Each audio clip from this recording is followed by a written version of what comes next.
Bonjour, je suis Dimitri Boujard, avocat et investisseur. Avant tout, n'oubliez pas de vous abonner à ma chaîne, liker, partager, activer les notifications.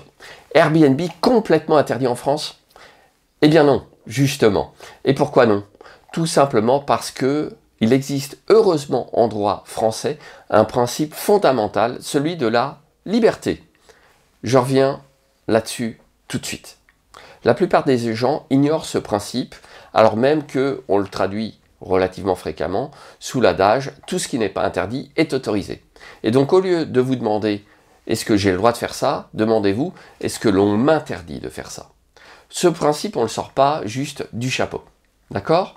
Il existe et est posé à l'article 5 de la Déclaration des droits de l'homme et du citoyen de 1789, Déclaration des droits de l'homme et du citoyen qui fait partie de ce qu'on appelle le bloc de constitutionnalité de la Constitution de 1958. Donc c'est gravé dans le marbre de la Constitution, pour être clair.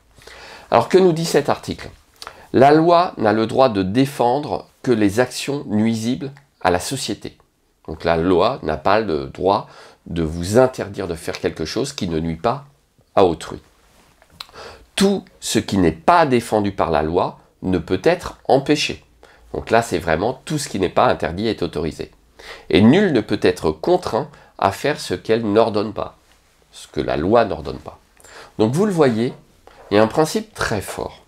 Pourquoi je reviens sur ce principe? Parce qu'en réalité, on voit fleurir dans diverses publications ou sur les réseaux toujours ces mêmes interrogations.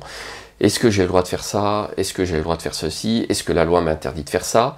C'est relativement complexe. En réalité, il faut toujours repartir du principe. Et j'ai eu l'occasion de lire récemment dans un magazine une interrogation sur la sous-location immobilière. Sujet que j'affectionne puisque je travaille avec des formateurs qui font de la sous-location et qui vendent des vidéos de formation sur la sous-location. J'ai rédigé à cet effet un bail tout à fait spécifique qui n'a rien à voir avec un bail commercial dérogatoire pour faire de la sous-location dite professionnelle. Comment ai-je procédé pour rédiger mon bail? Eh bien, je me suis référé aux lois existantes et notamment, par exemple, j'ai constaté, comme devraient le savoir les sous-loueurs qui font ça correctement, qu'on ne peut absolument pas faire de la sous-location à partir d'un bail d'habitation. En effet, la loi de 1989 prévoit expressément que dans les baux d'habitation, il est interdit de faire de la sous-location sans l'accord du propriétaire. Alors, ça peut paraître évident, mais comme d'habitude, il est nécessaire de reparler des évidences, puisqu'il y a toujours des gens qui ne lisent pas le contrat de bail, voire même qui s'en fichent totalement et qui vont faire de la sous-location de façon totalement illégale. Alors évidemment, ils s'exposent à des procédures judiciaires, à rembourser les loyers perçus, avec des petites complications juridiques, bien évidemment, sinon ça ne serait pas amusant, à des procédures judiciaires longues, et puis les propriétaires peuvent espérer récupérer notamment une partie des fruits de la sous-location.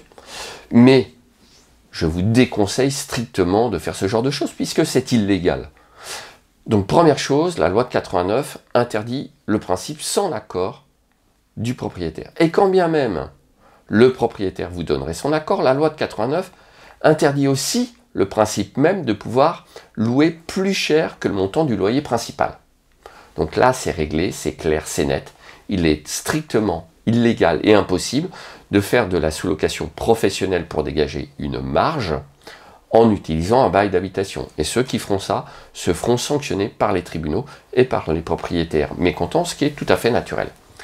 On a imaginé donc de rédiger un document spécifique, un contrat de location spécifique pour cette activité. Et justement, la publication faisait référence à ce bail spécifique qui était un bail commercial dérogatoire. Le bail commercial dérogatoire était quelque chose qui m'a toujours un petit peu gêné dans l'activité de sous-location, puisque normalement un bail commercial est destiné à permettre d'exercer une activité commerciale et est conclu entre parties dont l'une au moins des deux est commerçant. Et les baux commerciaux dérogatoires sont régis par le décret de 1953 sur les baux commerciaux. Donc faire de la sous-location, qui est une activité avant tout de location immobilière et n'est donc pas une activité commerciale. Il importe à cet égard de rappeler que les activités de location immobilière en France ne sont pas des activités commerciales au sens du Code de commerce. Et là, encore une fois, ce n'est pas moi qui le dis, c'est le Conseil constitutionnel dans un fameux arrêt de 2018. Donc l'activité de location, même meublée, n'est pas une activité commerciale. Dans la sous-location professionnelle, vous avez un propriétaire qui va louer via un contrat spécifique, dont je vais reparler, à un sous-loueur professionnel qui lui-même va sous-louer, soit en location courte durée, soit parfois, dans certains cas, en colocation. Ce qui pose d'autres difficultés en termes de contrat, puisque si on a une location en colocation, celle-ci est régie par la loi de 1989, alors que le propriétaire pourrait vouloir reprendre son bien, et donc il se heurterait aux dispositions de la loi de 1989. Vous le voyez, le sujet est un petit peu complexe. Toujours est-il que si je prends l'exemple cette fois-ci de la location courte durée, on peut résoudre beaucoup plus facilement, contractuellement, les antinomies qui pourraient exister entre le contrat principal entre le propriétaire et le sous-loueur et le contrat de location courte durée qui existe entre le sous-loueur et le voyageur. Et bien pour ça, il faut un contrat spécifique. J'ai donc, n'étant pas satisfait du contrat de bail commercial dérogatoire, creusé le sujet. Et j'ai trouvé des références juridiques qui m'ont permis de rédiger un bail de nature civile. Et dans l'article auquel je fais référence, on s'interroge en disant « Mais quel est donc le cadre juridique de cette sous-location? Est-ce que c'est bien légal ?» Et justement, l'article dit que, à l'évidence, les sous-loueurs ne font pas référence à la loi Hoguet, ce qui est une évidence, puisque il ne s'agit pas d'une activité de gestion immobilière. Nous avons un contrat de bail principal par lequel un propriétaire loue son appartement à un sous-loueur, et un deuxième bail de sous-location par lequel le sous-loueur loue l'appartement pour une courte durée, donc un deuxième contrat de bail. Donc c'est absolument pas de la gestion pour autrui, c'est pas de la gestion immobilière. Le sous-loueur n'intervient pas en tant que représentant du propriétaire. Il faut être très clair là-dessus. Donc à l'évidence, cette activité ne relève pas, en l'état actuel des textes, de la loi Hoguet. Alors, vous avez parfois des agents immobiliers qui ne sont pas très contents de ce genre de choses, mais les textes sont là et les contrats sont là. On a un contrat de bail principal qui n'a plus rien à voir avec un bail commercial dérogatoire. Donc autant vous dire qu'on n'a pas de contrainte de durée de 3, 6, 9 comme pour les baux commerciaux. On n'a pas la contrainte des 1, 2, 3 ans maximum pour le bail commercial dérogatoire qui après bascule dans le bail commun commercial avec justement la durée de 9 ans, avec l'indemnité d'éviction éventuellement que le propriétaire aurait à verser au sous-loueur pro en cas de résiliation du bail principal. On n'a pas toutes ces problématiques avec le document que j'ai rédigé. Et là, je veux revenir sur ce principe. J'ai pu rédiger ce document justement parce qu'il n'existe aucune disposition qui interdit de sous-louer à condition de le faire en respectant les règles existantes et en sortant du cadre de la loi de 1989 ou de la loi sur les baux commerciaux. Et la loi n'interdit absolument pas, fort heureusement pour l'instant, d'imaginer et pour les juristes de faire preuve d'imagination de façon à rédiger les documents qui permettent de sécuriser juridiquement une activité qui en soi est totalement possible et légale. Donc lorsque l'article dit de façon un petit peu alarmiste « Oh là là, c'est une fausse bonne idée », moi je les connais, les fausses bonnes idées de l'immobilier, j'ai souvent fait référence dans des coachings aux fausses bonnes idées de l'immobilier, et elles sont propagées souvent par des petits malins qui se croient malins mais qui ne le sont pas tant que ça en réalité. Et donc en l'occurrence, pour le coup, c'est pas une fausse bonne idée, la sous-location faite avec les bons outils juridiques est une activité parfaitement légale.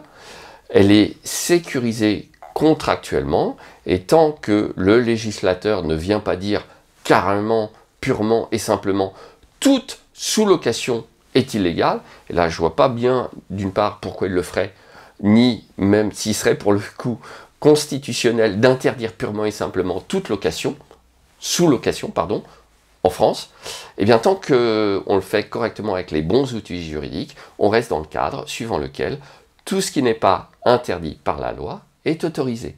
Voilà, c'est une vidéo un petit peu différente des vidéos habituelles, mais il faut rappeler quelques grands principes du droit, et je vous le dis franchement, ces grands principes du droit sont souvent oubliés par les juristes eux-mêmes.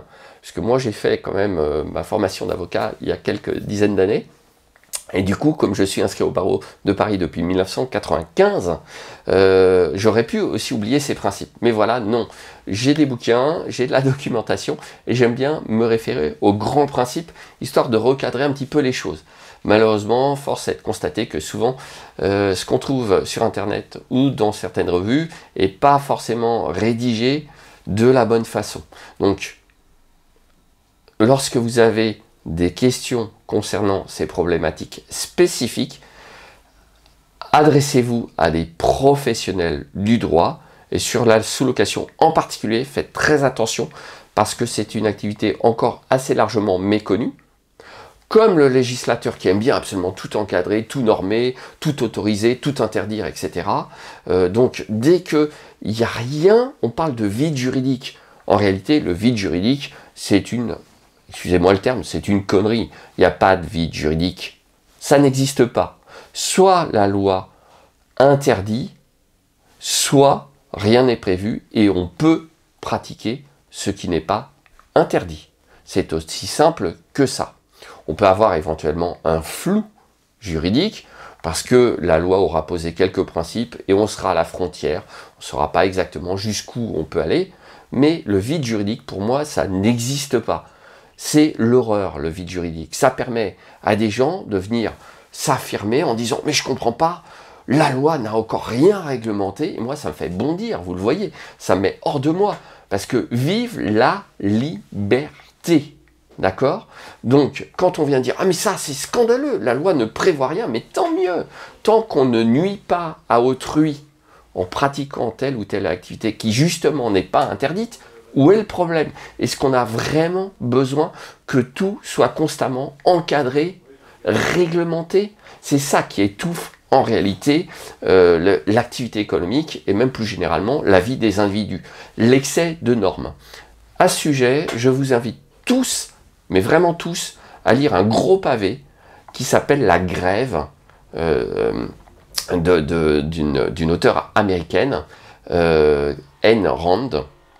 Donc, je vous mettrai sous la vidéo tout simplement le lien vers Amazon ou vers la Fnac, peu importe, on s'en fiche, ou sur un lien Google pour que vous puissiez aller lire le résumé sur Wikipédia, pourquoi pas, de ce bouquin, qui s'appelle La Grève, et qui est vraiment, dont le thème central est tout simplement la liberté. Il y a des passages extraordinaires dans ce livre, justement, sur le fait qu'en réalité, les gens qui veulent toujours tout réglementer ont un objectif en tête, qui est que lorsque vous avez un excès de normes, à un moment ou à un autre, vous allez toujours pouvoir appliquer une sanction, parce que plus il y a de normes, plus il est difficile de les respecter. Et évidemment, il y a cet autre adage suivant lequel nul n'est censé ignorer la loi.